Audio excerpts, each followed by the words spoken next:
Welcome to TBS. My name is Sadie. Today, it's my 31st episode, and we are going to talk about Barry versus Chris. I know all of you will be excited about this one, because I am.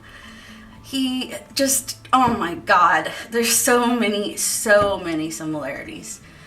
And we're going to talk about them today. So, I'm using the Sensual Goddess Tarot deck.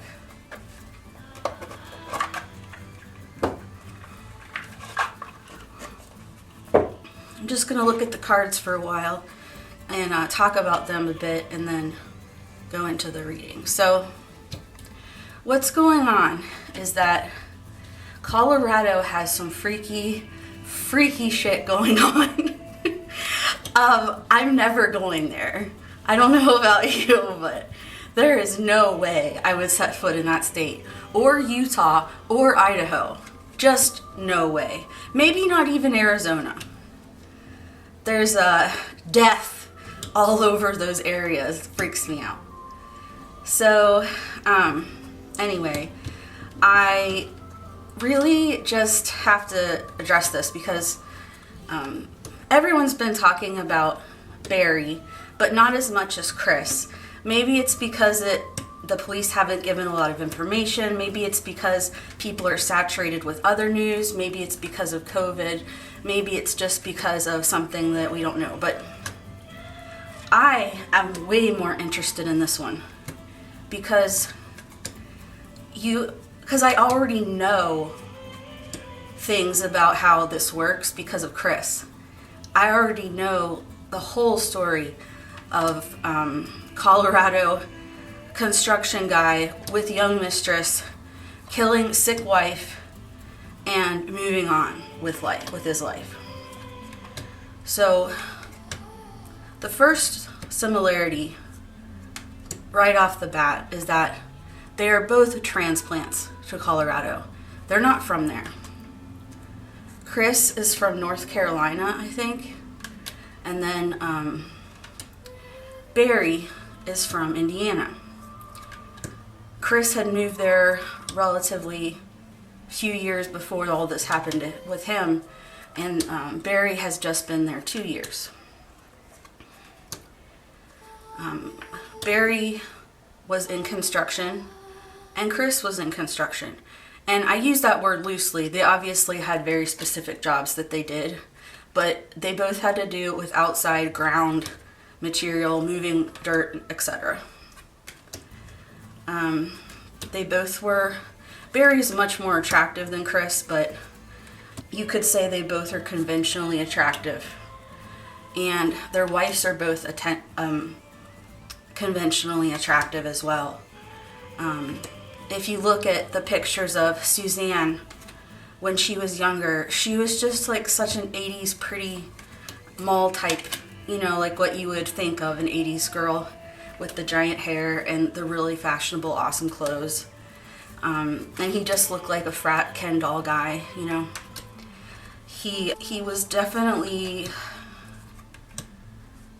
Barry was definitely in charge wherever he was, and she was just such a loving, kind, compassionate person, just like Shanann, that people were drawn to her and they wanted to learn about her life. Now, both Shanann and Suzanne have a very large internet presence. And, well, Shanann had a much bigger one, but they both always posted stuff about how good their family was, how good their kids were, how their husbands were perfect, and how nothing could ever be better, and that they can't believe how blessed they are. Shanann was a lot more forthcoming and transparent about her life, but I also think that was because of her job with direct sales, with an MLM, which I don't remember the name of it, but we'll get into that in a minute. So, in other words, I think that both of them were very optimistic, very happy people who, even if they go through hard times, they want to try again and they want to do better, and they always see the best in their family and friends. Just kind of like beautiful souls. Yes, they were kind of obsessed with how they looked, but most ladies are, and they just happen to fit that certain look that is universally popular. Same with the men, I guess you could say. So what we see about the men is that they both are described as not telling their emotions at all. And they both have turned down eyes that are slitty, that they both are tanned from being outside. They're both physically fit, extremely physically fit in this day and age. They're both somewhat vain, but not like a ton, but you can tell they care about their appearance. And Chris is definitely a like, I don't know, people say narcissist, but he's something that isn't good. He's one of those people that can't commiserate with others. Sometimes they call it a sociopath. And he only cares about himself and what he's getting, and he'll be a chameleon and lie to fit in. I don't think Barry's like that at all, so they don't have that in common. Barry seems to be like really confident in his personality and who he is, and that his family's proud of him and his wife's proud of him, and he takes control of situations. He's always a boss person, and he has trophies, and his family is also a trophy to him, for good or bad. So they are different kinds of men, but we'll look at what else is going on. Another difference is that Barry is going through midlife crisis time, and Chris was not there yet. Shanann was sick a lot, and so was Suzanne. So Suzanne had cancer twice, and Shanann had lupus, I think, plus a bunch of other stuff that made her sick all the time. And the youngest girl, Cece, she was sick all the time too because she had a throat or palate problem. She was also infertile for a while, and they had to do the very costly shots. So it's similar. So we see both men are in charge of a family. They're expected to bring in money. Both of their wives are popular people in the community. They help others. Suzanne had a charity, and Shanann donated some of her monies that she made for different causes. And being an MLM, it's kind of a shared company anyway. Both of them were... It's crazy. It's just crazy. I wanted to be able to say that there is a lot of leeway about if Barry is guilty or not. But the problem is that because he's so much like Chris, what else could he be but a killer? So let's continue on. Barry had some different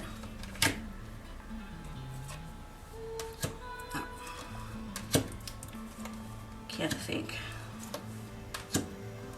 Barry's hobbies were doing firefighting, volunteer firefighting, big game hunting, fishing, regular hunting, biking, going to church, having family time and friend time, and maybe a few other things that we don't know about. There was Chris, I don't know if he had anything like that, but he was really involved at his job. So both of them had a big life outside of their wives. They had a big way that they could change things in the world. Let's see. As soon as both women disappeared, the police were on it immediately, smelling a rat, as it were. I know that's horrible, but it's true. Both police departments knew right away that there was something suspect, because Suzanne supposedly went missing from a bike ride, and instead of the police telling everyone to be on the lookout for her, they have never said that at all. And they took away his they took away his car, his phone, and the house immediately. It just screams that they know he did something, and they're trying to find her so they can prove it. And they're keeping him in their confidences and trying to make him think and feel that they don't think it's him, just like they did to Chris Watts, because they want to make sure they don't flee before they get them in custody. Both Shanann and Suzanne are light enough to be picked up and carried if they had to be. I think both might have had diabetes. I am not certain about that. I'm just thinking that somehow. So we see that they have a lot in common. Another thing is that immediately there were rumors of mistresses in both cases. This would obviously come out in any kind of suspect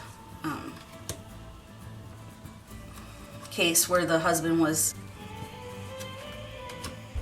suspected. But it was weird that immediately there were big rumors coming out from Colorado, not everywhere else, saying that these men had mistresses and that they definitely were not what people thought they were. We see that some people that knew them most would say, they wouldn't say they had two sides, but they would hint at it, because they don't know for sure if they're bad or not, but they've seen things that cause them pause. And that's really, I mean, it's pretty telling. Where there's smoke, there's fire. Usually that is true, sometimes it's not. But in this case, it has to be, because everything that the police have done show that they suspect Barry. Everything they've done. And also, Barry's cooped up in a house. They say he is treading the floor like a lion, waiting to see what happens to his wife, see what happened to her. And that he drives down the driveway up and down, seeing if he can remember different things he saw. Come on. It's ridiculous. And the biggest thing of all is that both Barry and Chris had sounded ridiculous when they were talking to the press.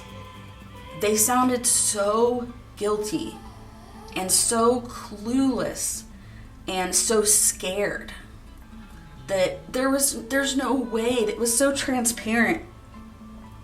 Both of them had sentences that made no sense. They were garbled. Their volume on their voice went up and down.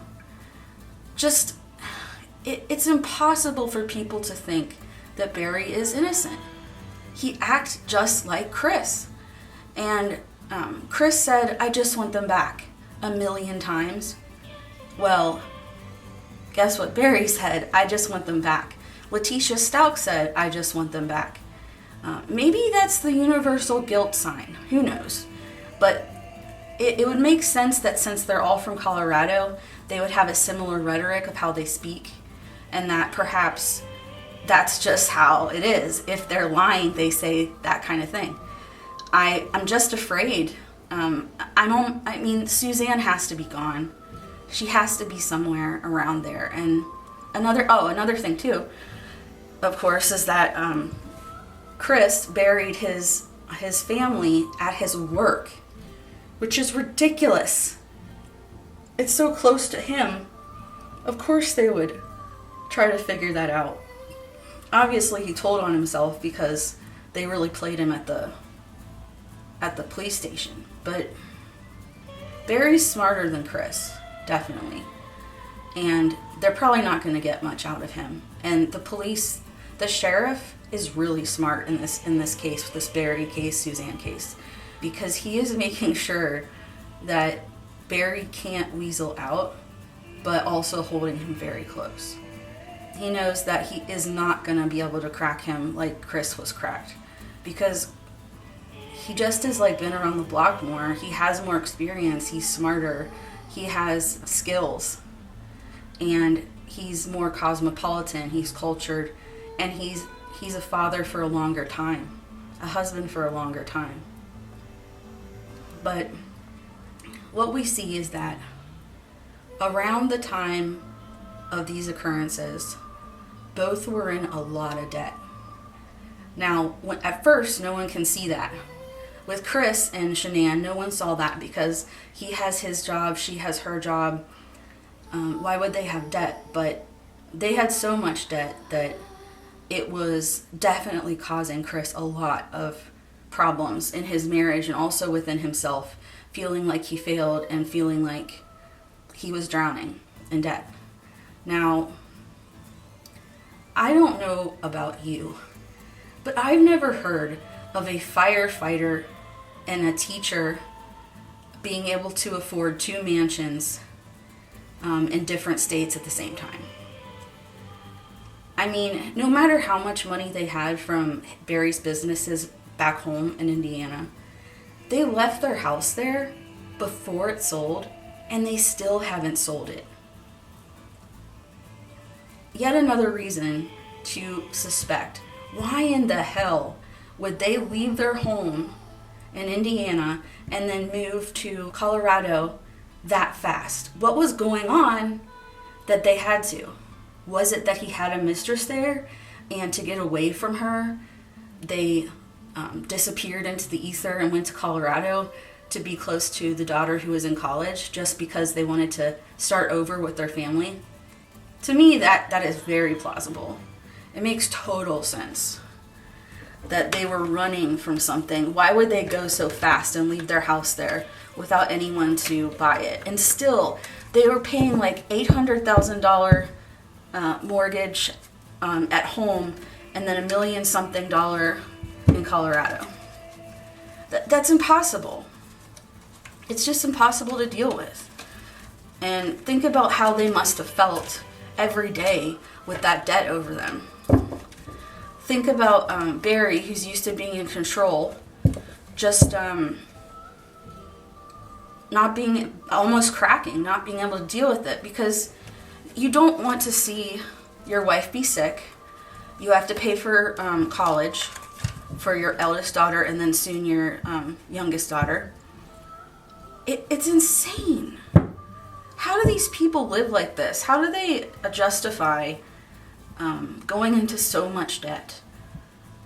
I don't know. If I can't relate to this, but if you look at the way that both couples have had an online presence where they're always saying they're blessed and they're happy and everything's perfect, and they both had really nice houses, and they didn't tell anyone they're in debt and everything, maybe they really did care what people thought of them on the outside.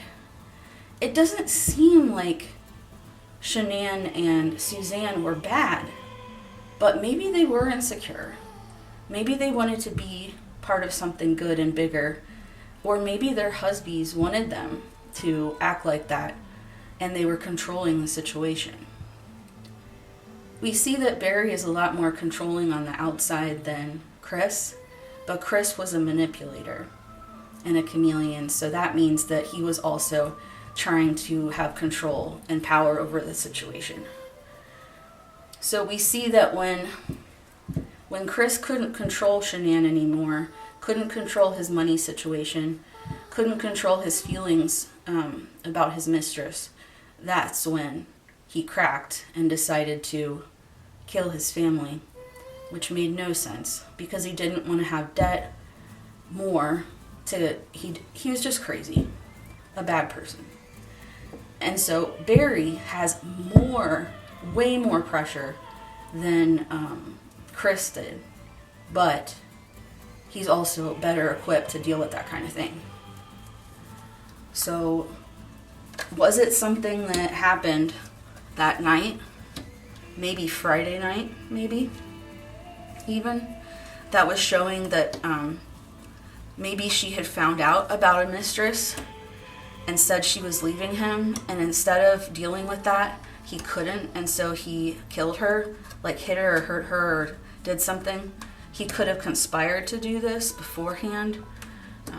He could have got a mistress pregnant and wanted to get rid of Suzanne that way. It could have been that she was putting way too much money into the charity that she had, and he was just wanting to put a stop to that. I don't see that though, because she's very, it seems like she's very temperate, so there's no way that she probably would overspend on anything, I don't think. I mean, who doesn't like shopping and giving to others, but still. So we see that he's run out of time. Maybe she has had enough of the way that he treats her. Maybe she wanted to move back home. Who knows? We'll find out, of course, at some point. But the way that he's acted so much like Chris, poor Suzanne is gone. We're not going to find her alive. It's impossible. I'm so sorry about that, but it has to be the truth. Now let's see what happens here.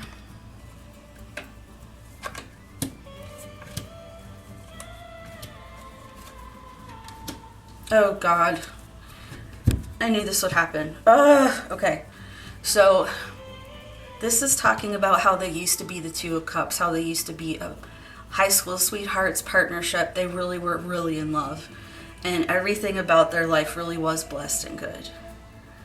And unfortunately, something turned it around.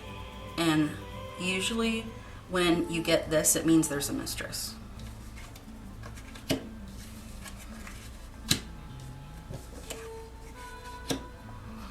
Okay. So this is saying poverty looms, there's infighting, and her charity was really bothering him. He didn't like that even a little bit of money was going away.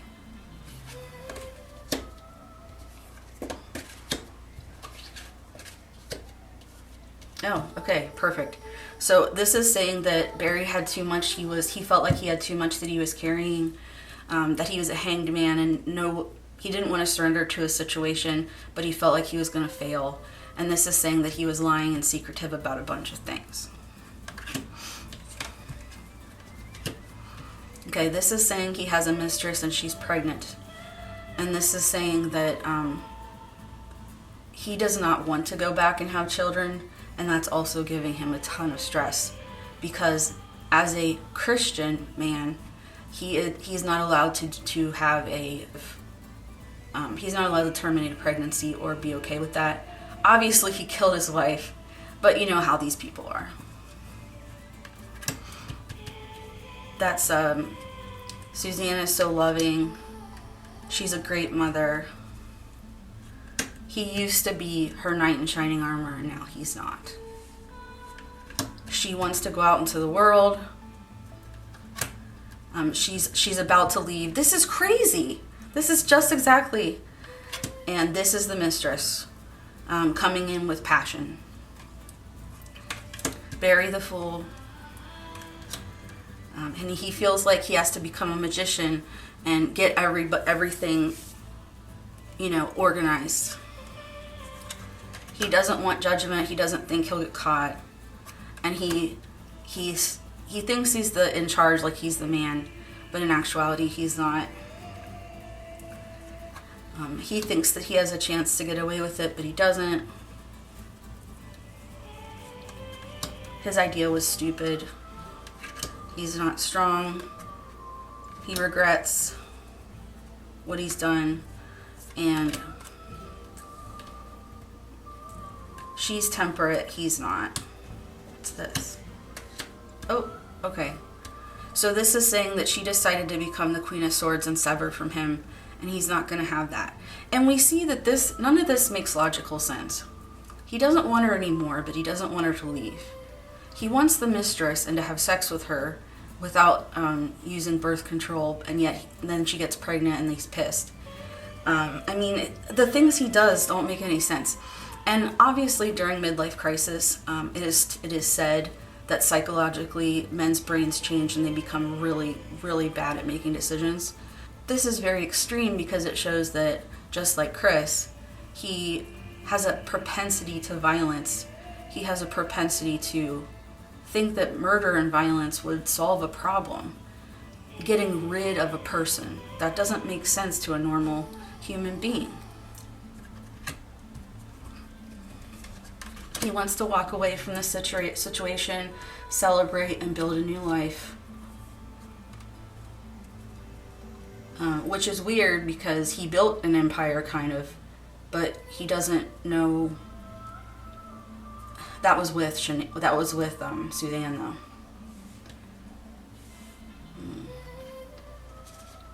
This is saying that she would have had her own business. She would have been fine without him. That also hurt his ego very badly. And he wants to be an emperor. He's not.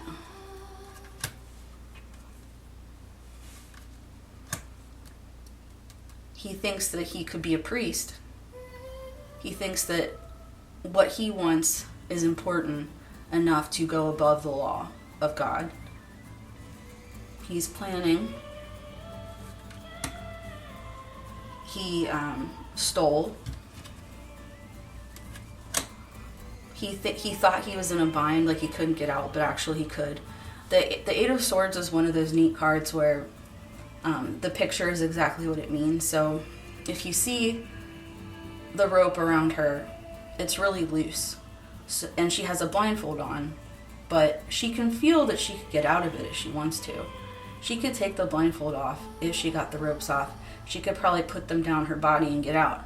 But she stays in that situation, and that's what the Eight of Swords is about. It's what he was doing. Just pointless.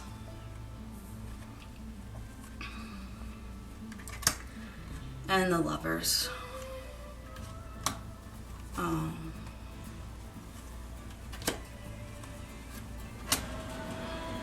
Okay, so this is saying once again that he has a mistress and she's pregnant and they have a good sexual connection. And they dream of having a family. Whatever that kind of family is, who knows?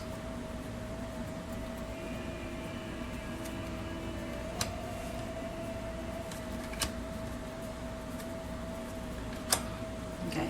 And this is saying that he has killed her because of what he wanted in his life, which is passion, money, freedom, trophy hunting, all that kind of thing. Things that a good Christian woman such as Suzanne really wouldn't want in her life. So let's see what she was thinking. He was changing, as in he made them move there perhaps. So she's living in this big empty house without the children, and she's kind of alone. They say that the youngest daughter lives with her boyfriend and his family, but I don't know if that's true, but that would make sense because the daughter hasn't been seen at all. Let's see here. Oh, and Suzanne's father hasn't even come to help look. And I heard that it was because he's an invalid and very ill and old, but I don't know if that's true or if they had a strange relationship. It seems like she would come from a good family, so he probably is just too sick. Let's see here. Celebration. Justice. Okay. So this is saying that we will all celebrate justice and it will be against him. That he failed and that he's going to go to jail. I don't see him getting killed for this. Oh yeah, it's Colorado anyway. He can't get killed. They don't have death penalty there. I was talking to my partner the other day about maybe there's so many murders in Colorado because they got rid of the death penalty 2 or 3 years ago. And that's why we see such an increase. It just might be a direct correlation, but who knows. So overall, this reading is saying that he, Barry, has turned into someone that she isn't as proud of as she used to be. She may have seen that he cares more about money and things than God. She might have seen that he has a mistress. She might have been sick of his controlling ways. But she wanted to change. She wanted to have a way out. And it didn't have to be divorce, but she was starting to fight against him. She had survived cancer twice, maybe that's why. You know, and she was going to turn 50, and so it was different for her. She had a different perspective, and apparently so did he.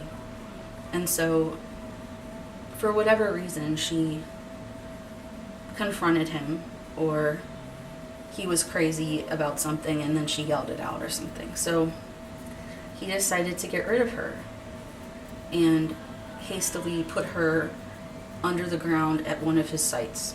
I don't know what really happened, obviously. But the thing about the cards is that they follow what you want and what you say, but they also tell the truth. And to me, these cards have just followed what I already said. It makes sense. It's not fair that Suzanne died. It's not fair that she had to die. There's no reason for it.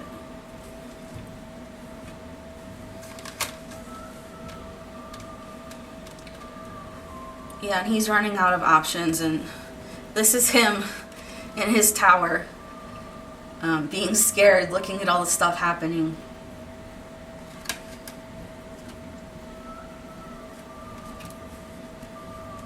What he wanted was to be a venerable older man, having a younger lady, having his family around him, having money around him, and having had a good, glorious life where he can say, I had it all.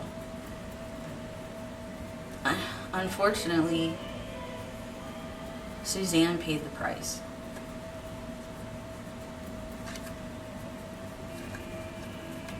She's gone.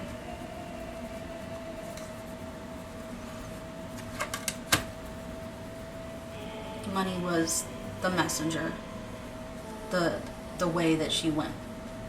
So I guess money was his main thing that he was thinking about, not the lady, but money. So we'll see what happens. This has been TBS 31. I'll see you next time.